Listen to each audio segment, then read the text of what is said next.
कासेगाव जिल्हा परिषद प्राथमिक शाळेच्या शौचालयाची दुरावस्था, 2 वर्षापासून काम रखडले. कासेगाव तालुका दक्षिण सोलापूर सत्यवर्तन प्रतिनिधी. येथील जिल्हा परिषद प्राथमिक शाळेतील शौचालयाची अवस्था अत्यंत दयनीय बनली असून विद्यार्थ्यांसह शिक्षक व महिला शिक्षकांना मोठ्या गैरसोयींना सामोरे जावे लागत आहे.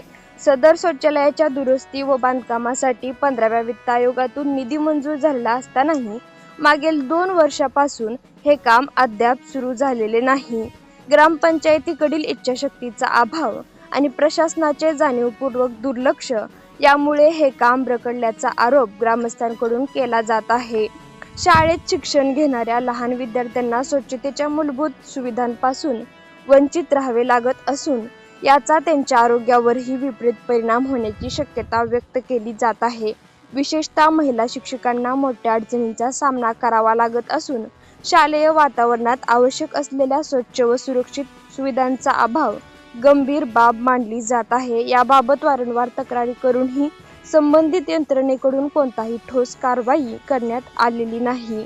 दरम्यान ग्रामस्थांनी प्रशासन व ग्रामपंचायतीने तत्काळ लक्ष घालून मंजूर निधीतून शौचालयाचे काम सुरू करावे. शाळेतील विद्यार्थ्यांच्या आरोग्य व सन्मानाशी संबंधित असलेला हा प्रश्न तातडीने सोडवावा अशी जोरदार मागणी परिसरातून होत आहे.